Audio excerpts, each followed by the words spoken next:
3 years into my marriage, I discovered I was the beautiful, rich side character in a steamy novel about the Chicago elite.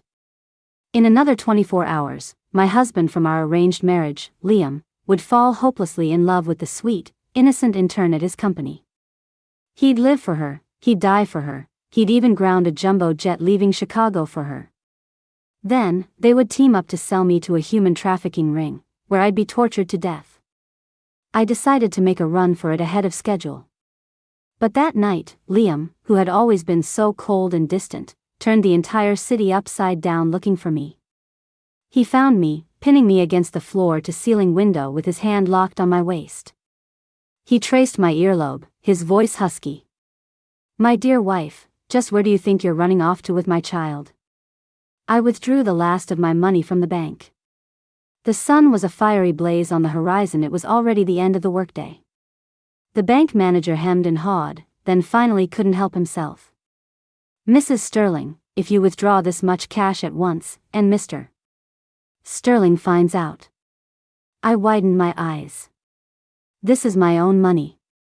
Is it illegal to withdraw it now?"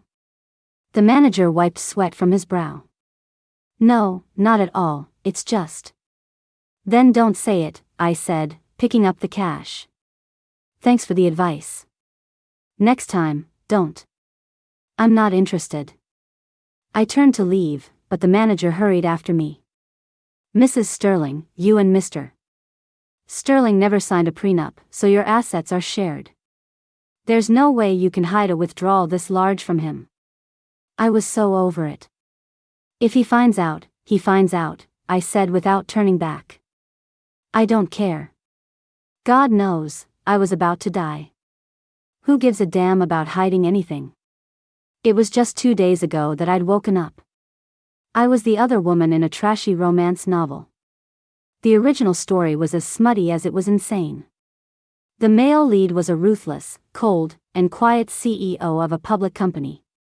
The female lead was a pale, delicate intern, the type who was always on the verge of tears. On her first day of work, she made a mistake. She missed a nail while setting up an art exhibit, and a frame nearly fell on Liam. But the notoriously picky male lead didn't blame her at all.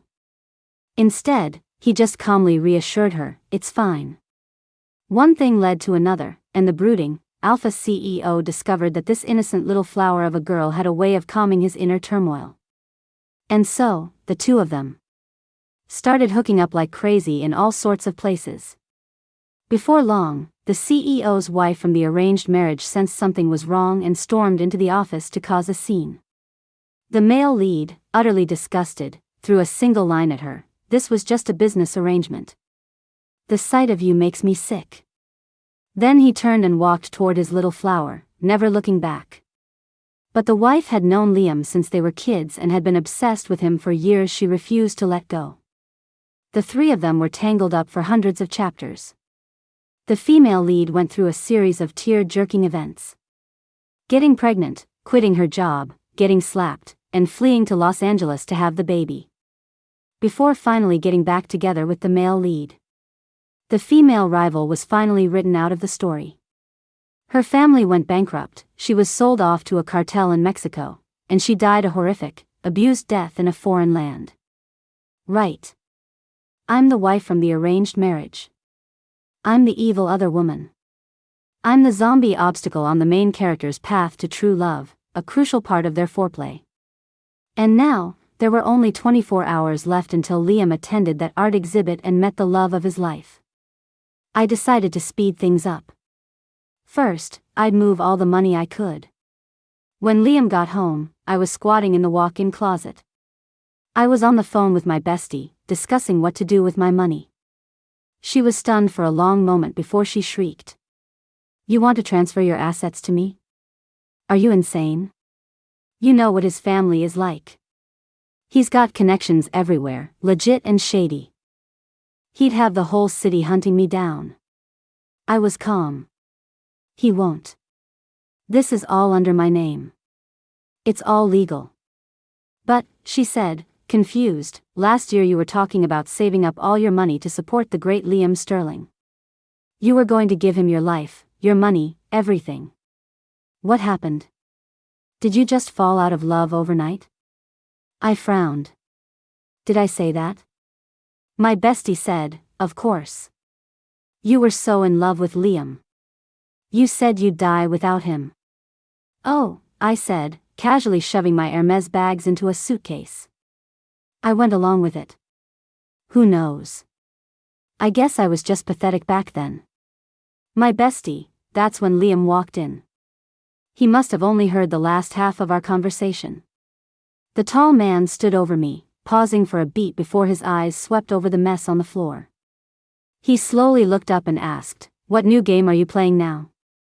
Sensing trouble, my best friend scurried away like a pro. "I'll let you two talk." She was gone, leaving just the two of us in the closet. Liam had a press conference today and was dressed in a charcoal gray suit that highlighted his broad shoulders and long legs. His expression was flat. He was always like this. No expression when we got married, no expression when we were in bed. We'd been married for 3 years and had known each other for over 10. I'd been in love with him for as long as I'd known him. Back in school, everyone knew I was chasing him. On a snowy night in Chicago, I stood in line to buy him concert tickets until I was burning up with a fever. For his birthday, I tried to cook for him and burned my hands all over. For 3 years of high school, I brought him breakfast every morning, even in a downpour. Later, when our families arranged our marriage, I was ecstatic.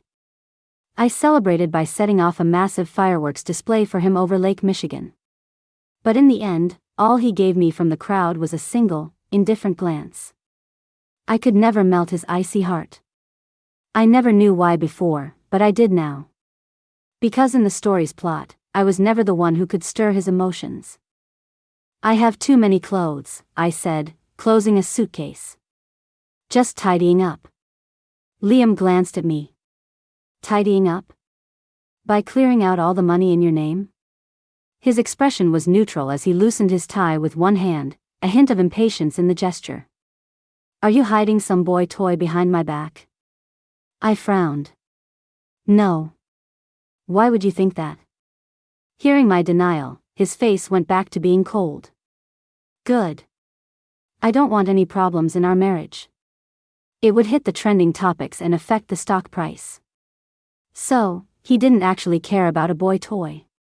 He was just obsessed with maintaining the company's image and worried I would embarrass him. A wave of disappointment washed over me, but I just nodded. "I get it.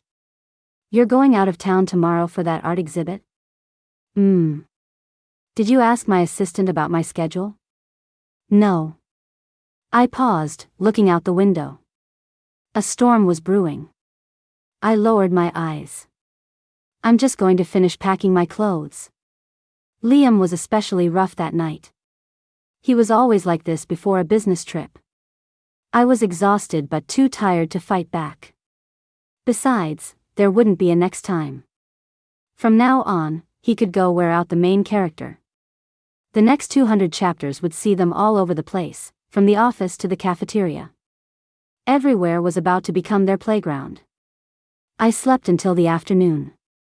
When I woke up, my lower abdomen was sore, and sure enough, one topic was dominating the trending hashtags. #Liam and the intern look perfect together. I clicked on it. No surprises. Just like in the novel, Liam and the female lead, Anna, had met at the art exhibit. The photo was taken from a bystander's perspective. Anna was in a simple white dress, her long, dark hair straight, her eyes teary and pitiful. Liam stood tall beside her, holding up a teetering picture frame with one hand, the veins on his forearm faintly visible. The comments. OMG, as a former employee, I have to say, I've never seen the boss look at anyone so gently. Damn, I know he's married, but I'm having some very immoral thoughts.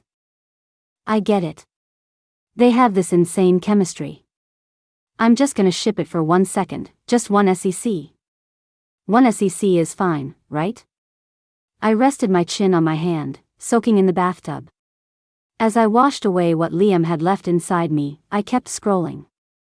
In the novel, there was a strange magnetic field between the main characters. Whenever he saw her, Liam would lose control, overcome by an indescribable desire to protect her and, well, an animalistic lust. This tension supposedly affected everyone around them. People always felt, for some mysterious reason, that they were perfect for each other. They shipped them so hard they practically wanted to watch them in bed. I called my best friend.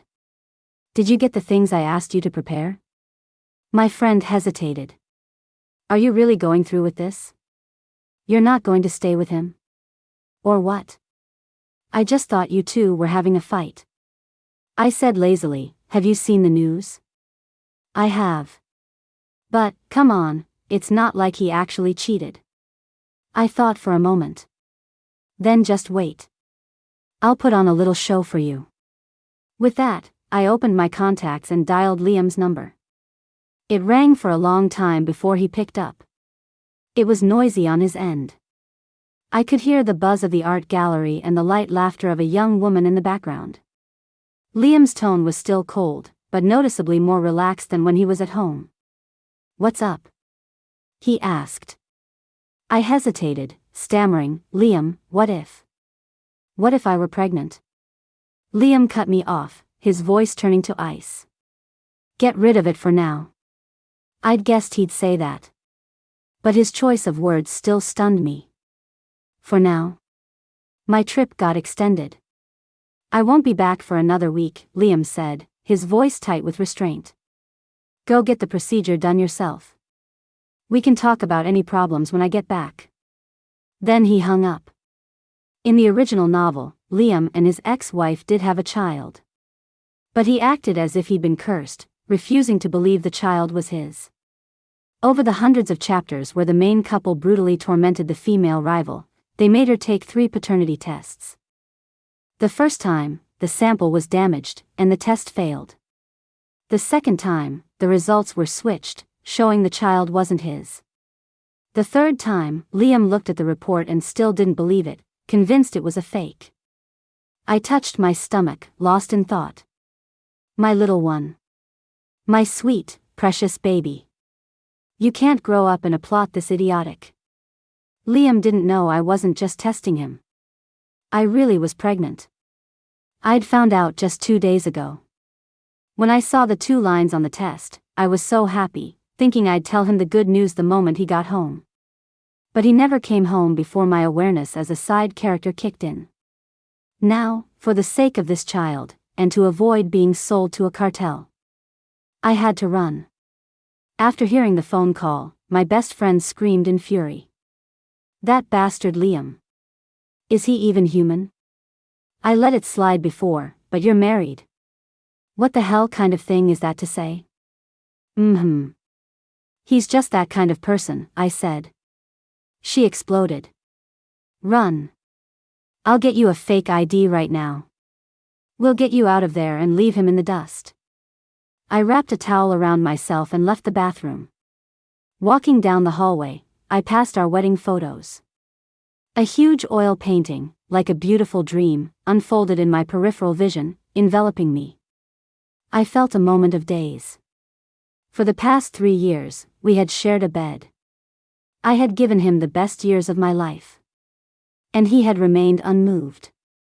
When he comes back and finds me gone, I wonder what his reaction will be. Liam said his trip was extended and he'd be back in a week. But I knew it wouldn't be that long. According to the novel's plot, he would get an urgent call late that night. He would abandon the sweet and lovely Anna and race home. Because the female rival had attempted suicide. She sat in the bathtub and threatened him. "If you get with someone else, I'll livestream my death and let the whole world see what a heartless bastard you are." This act thoroughly enraged Liam. He grabbed her wrist and dragged her forcefully from the tub. "Since you're so eager to die, why don't I help you?" Then, he imprisoned her. He locked her in a room adjoining their bedroom, separated by one-way glass. Every day, he forced her to listen to him and Anna. Of course, I wasn't going to let that happen. I would be gone before he got back. After packing the last of my Hermes bags, I had the butler load them into the car. I called my best friend to confirm. "Are the plane tickets booked?" "All set." she said, full of energy. You fly to LA first, and someone will meet you after you clear customs. Once you're out of Chicago, everything will be fine. Good. Catherine. Freedom. You're finally free from Liam. Freedom. I felt a wave of dizziness. As twilight fell, the bodyguards my dad had sent to look after me were already waiting at the door.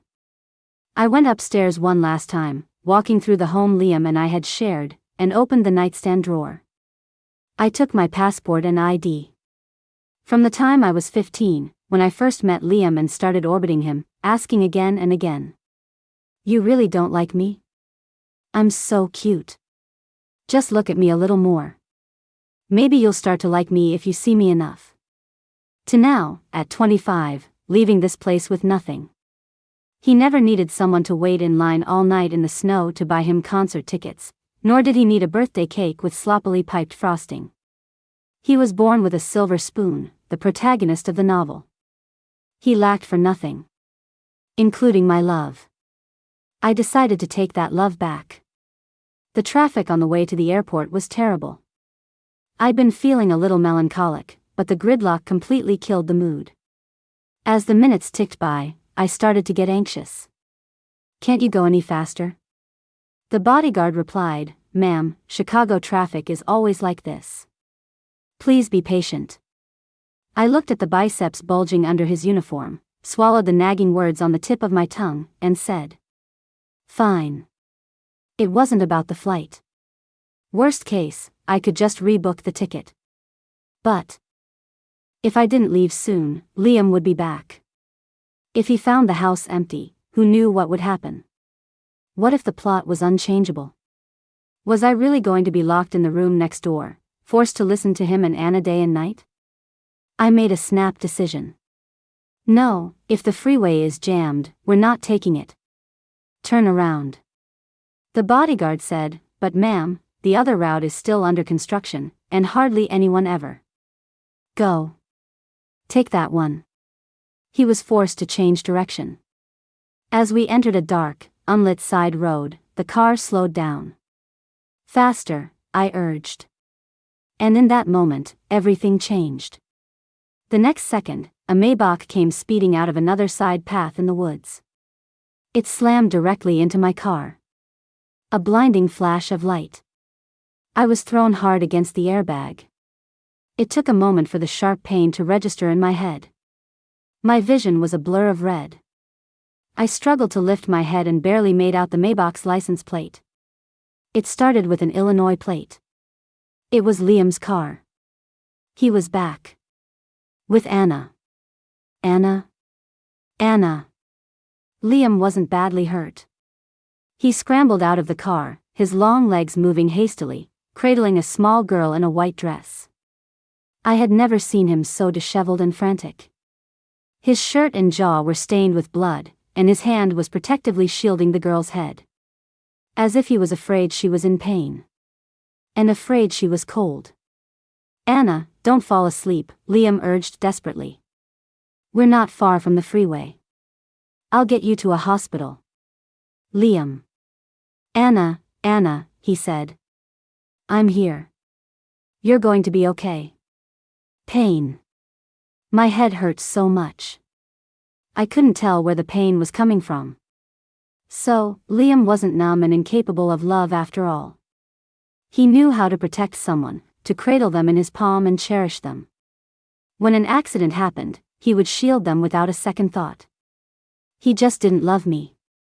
Tears streamed down my face as I lost consciousness.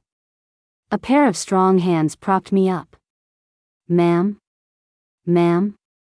In my haze, I felt like a human refrigerator was pinching my face. Wake up. Our medics will be here in 5 minutes. They're coming by helicopter.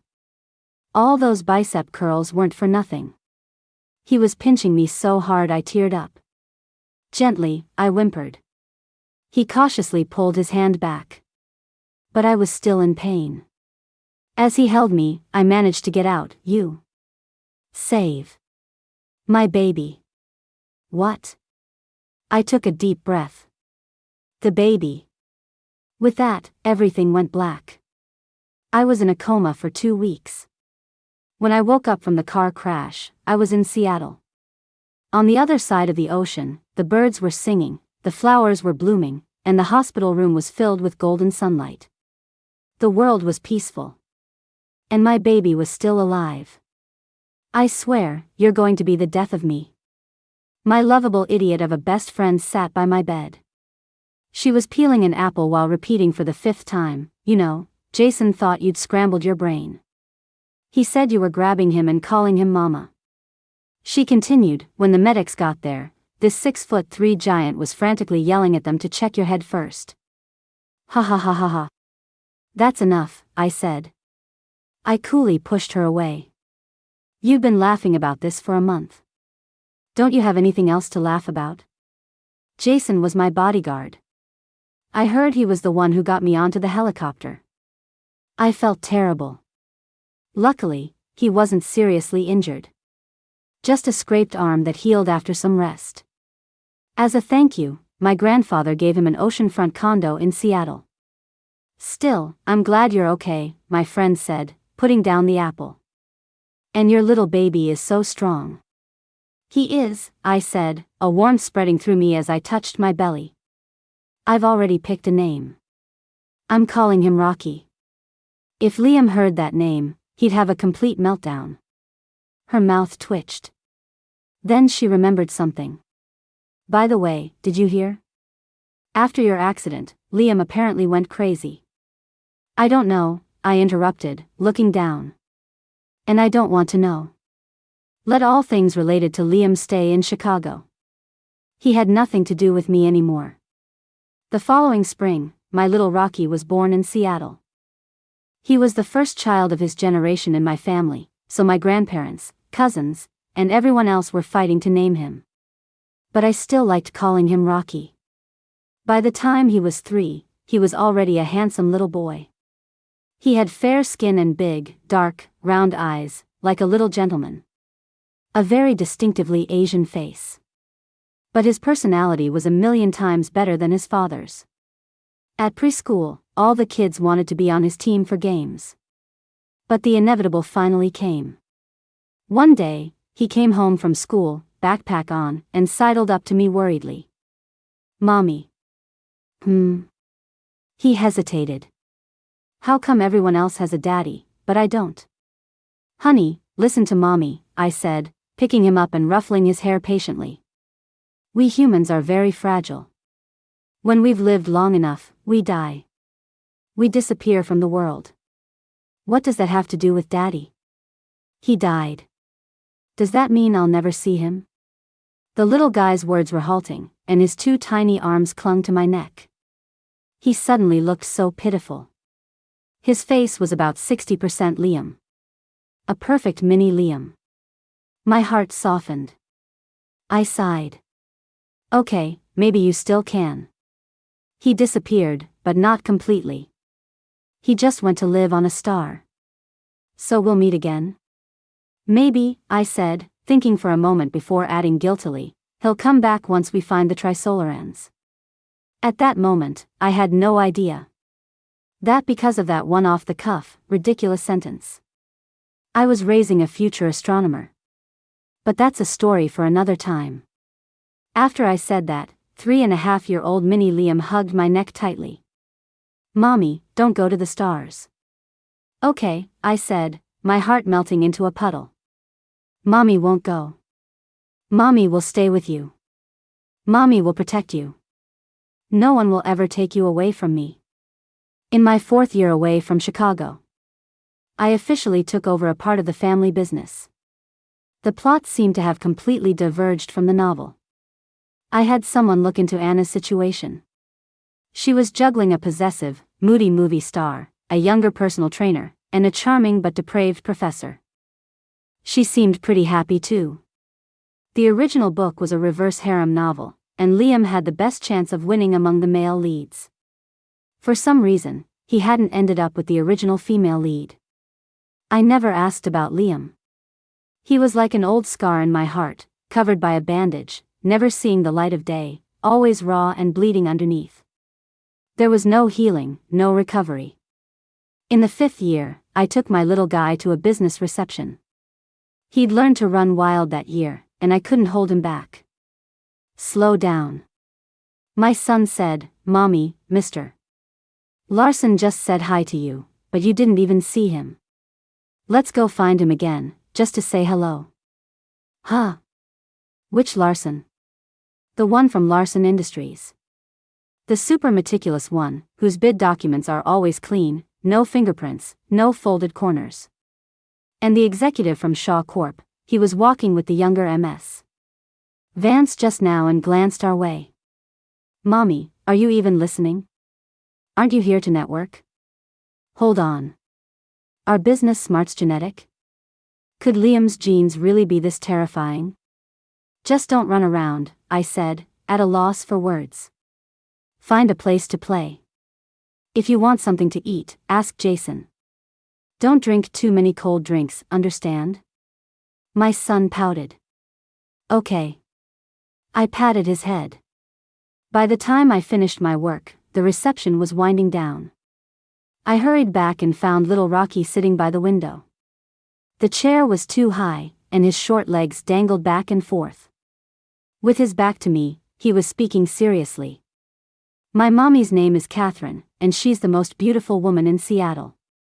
But she doesn't like it when I call her Kathy. It makes her sad. She likes me to call her Mommy. Mister, he said, propping his chin on his hand and looking admiringly at the tall man next to him. You look a lot like me. Are you my big brother? The night was hazy, and behind them, the ballroom glittered with magnificent lights. The man in the sharp suit was clearly taken aback by the question. He raised a large hand. He seemed to want to pat my son's head, but then let his hand fall, defeated. His voice was hoarse, and in a low, almost gentle tone, he said, No. You should call me Dad. I froze in my tracks. It was Liam. I hadn't seen Liam in so long. His face was both familiar and strange. The Sterling family's business was global, so it was hard to avoid him completely. I'd seen him on financial news channels, but I always changed the channel immediately. So I had no idea he had become like this. He had lost so much weight. He was still neat and well dressed, but now in his early 30s, he was never without a cane, and his eyes were filled with an exhaustion that never seemed to lift.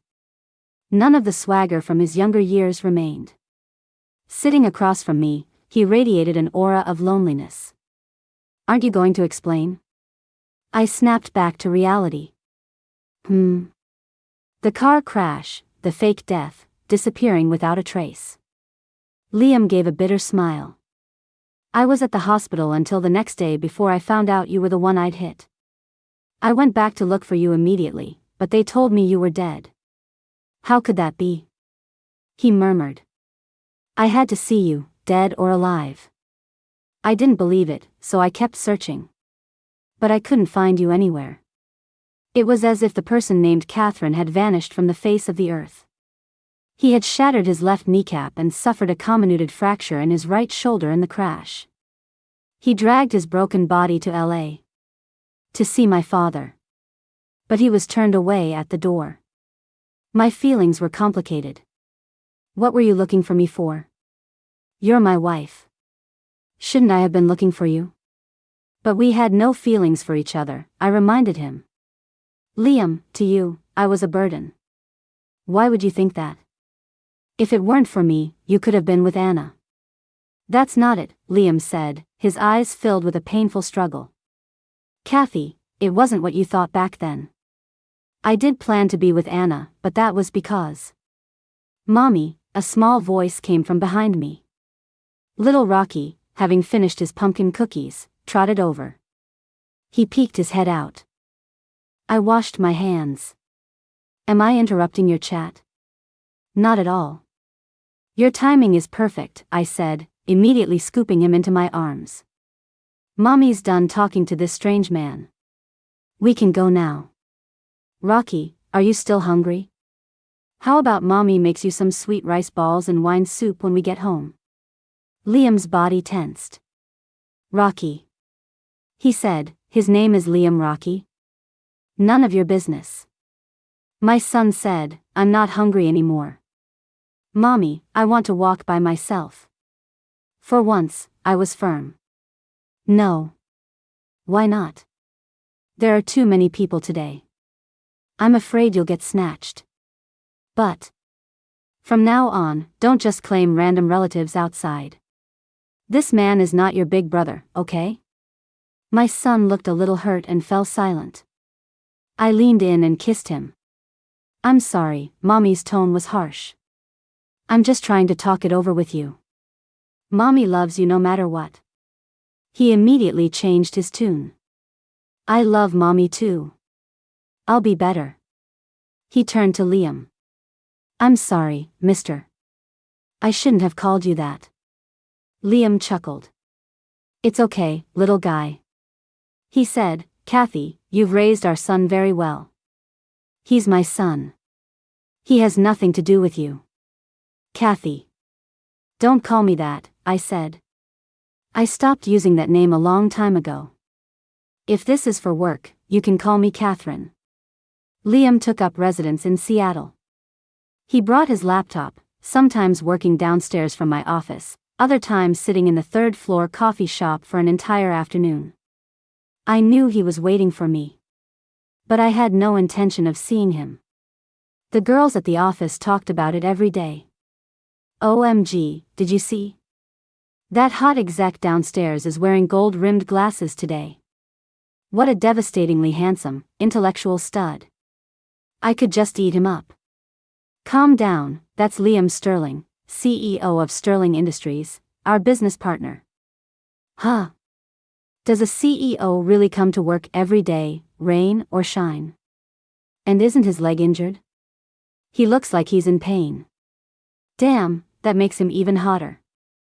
I heard it was from a car accident a few years ago. He didn't get proper treatment in time, and it left permanent damage.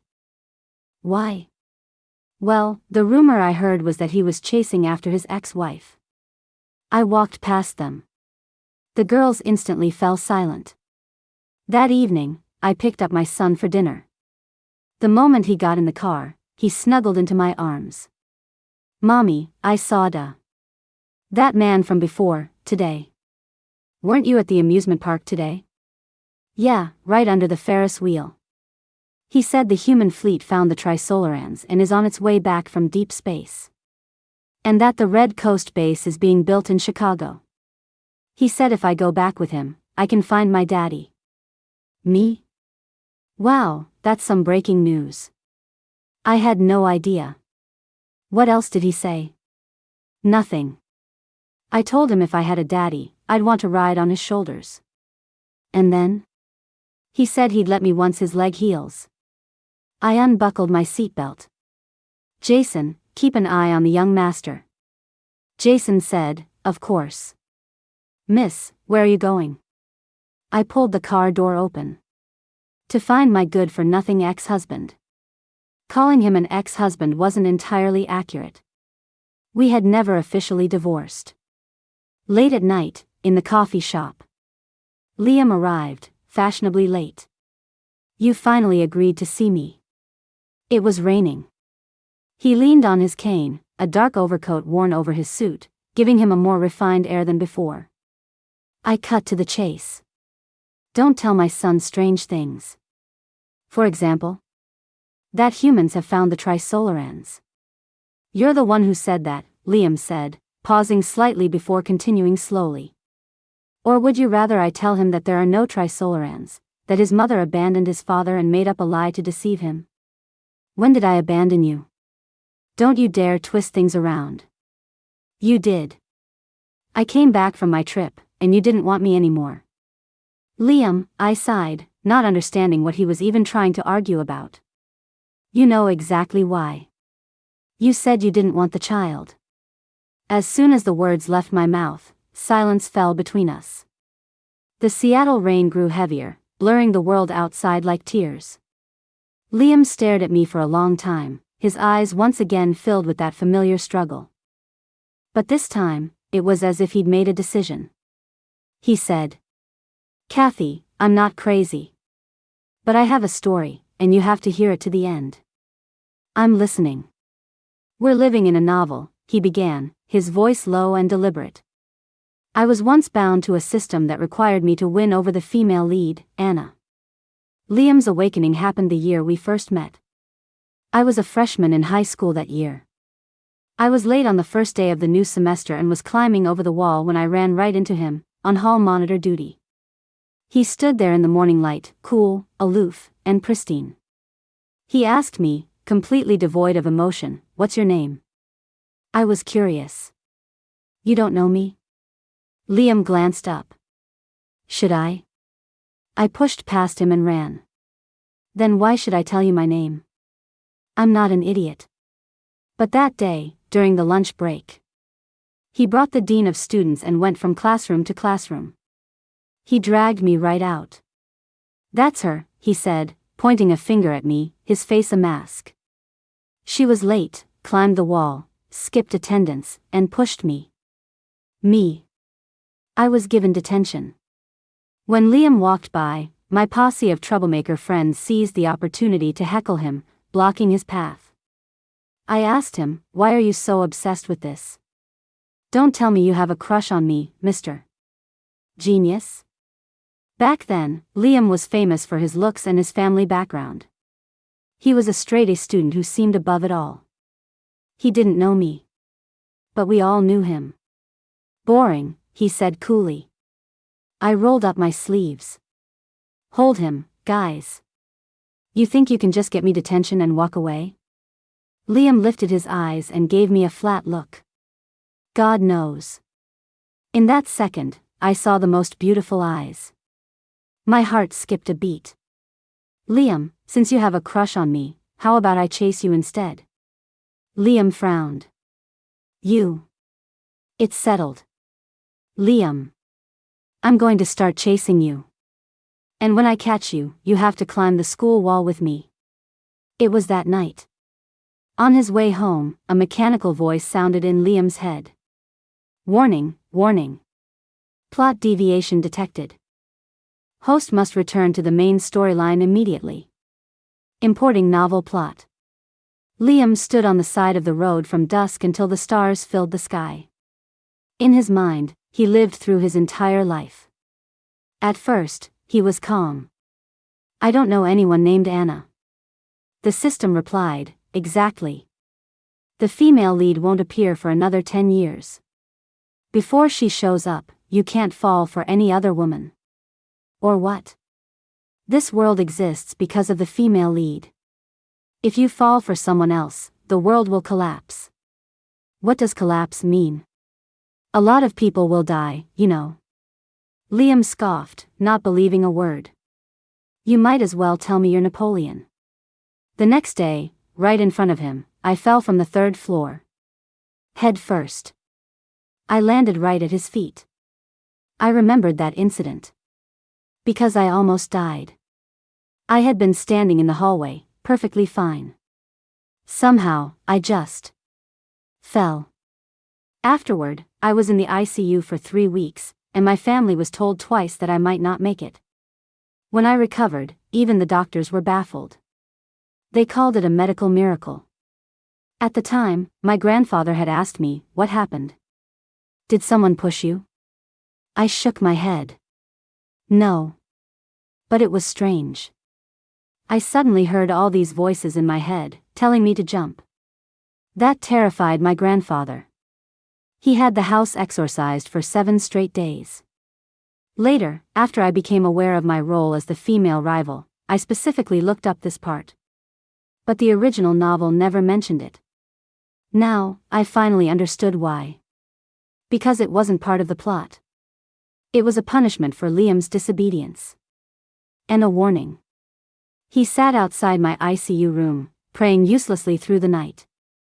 In the end, all he could do was ask helplessly, "What do I have to do to satisfy you?"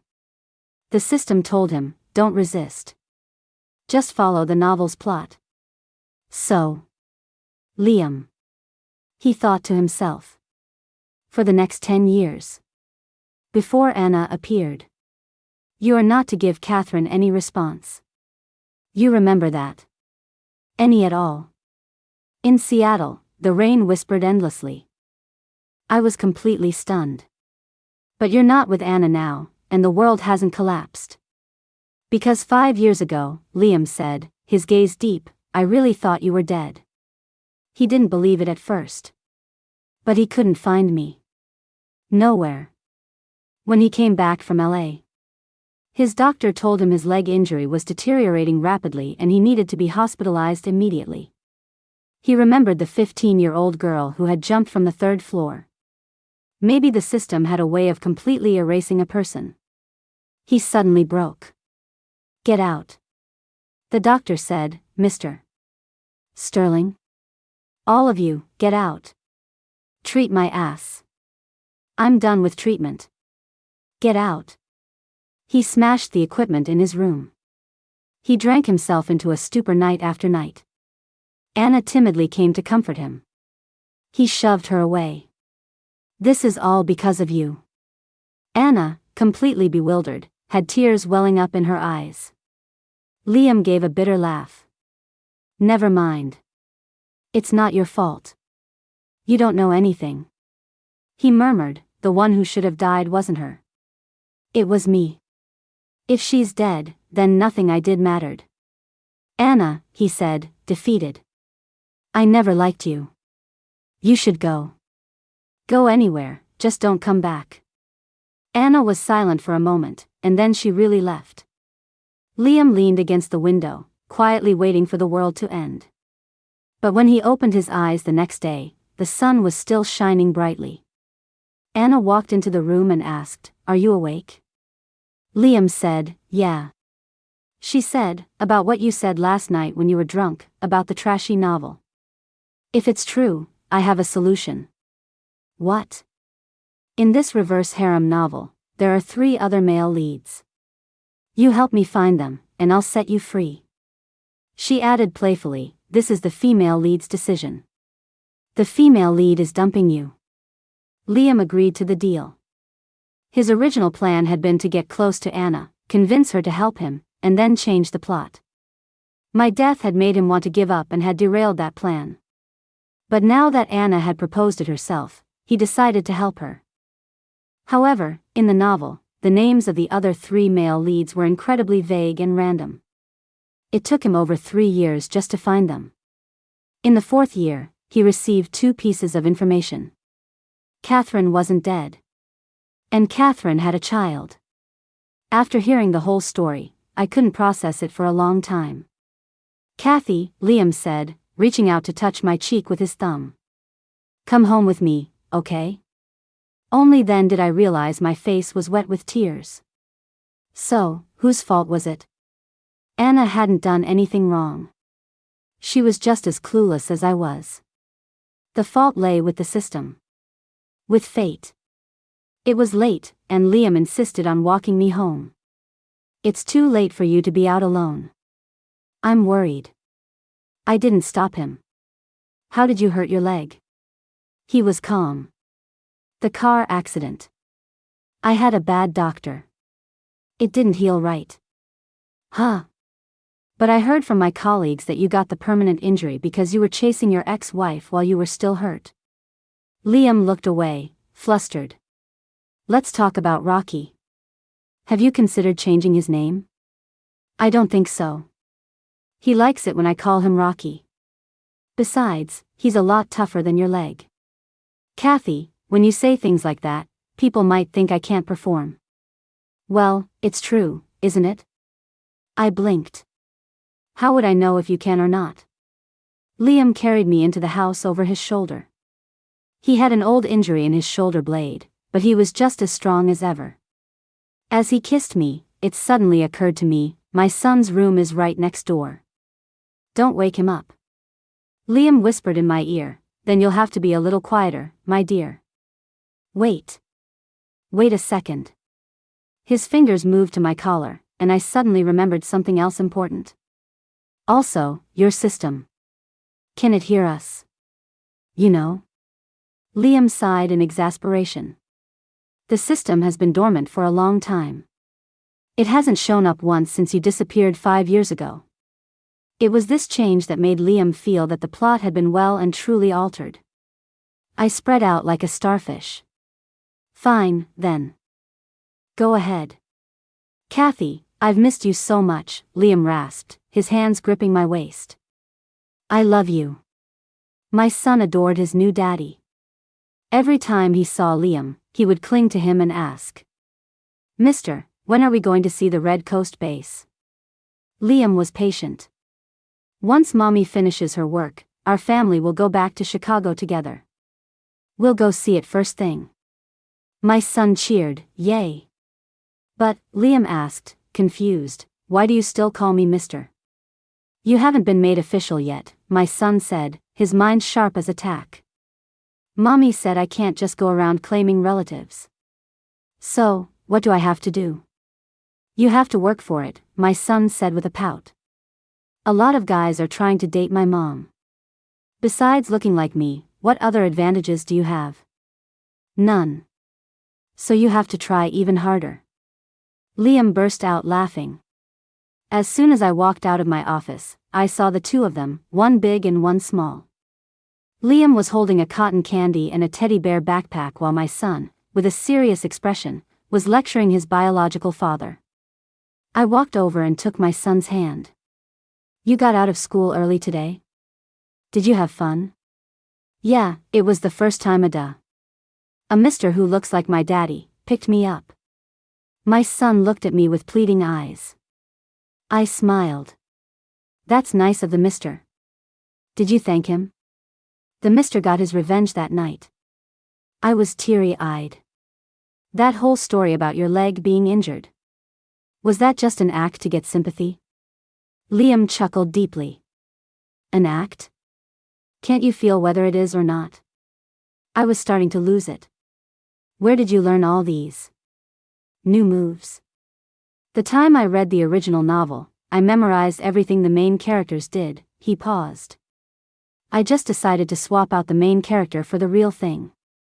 So, I said, my world rocked. You were thinking about this stuff when you were 15? Kathy, he said, his voice husky, in my world, you've been the main character since I was 15.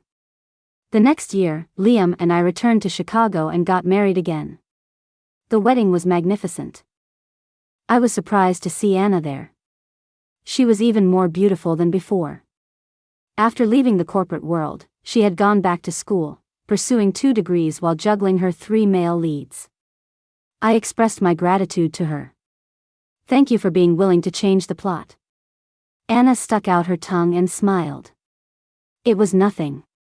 I was never into Liam's type anyway. He's too proud. I always wondered why I was so drawn to him.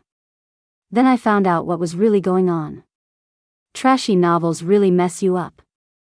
But I'm really happy now, Anna added with a pause. Without the plot, I'm the one who's king in bed. She was no longer a tool. The power had shifted back to her.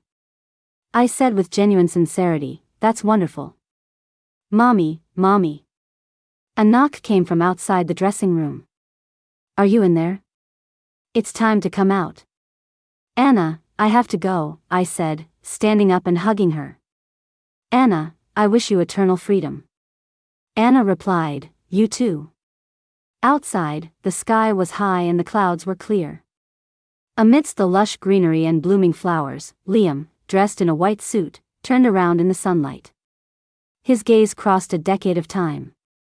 Catherine, you can stop chasing me now. He said, I love you too. And I have for a long, long time.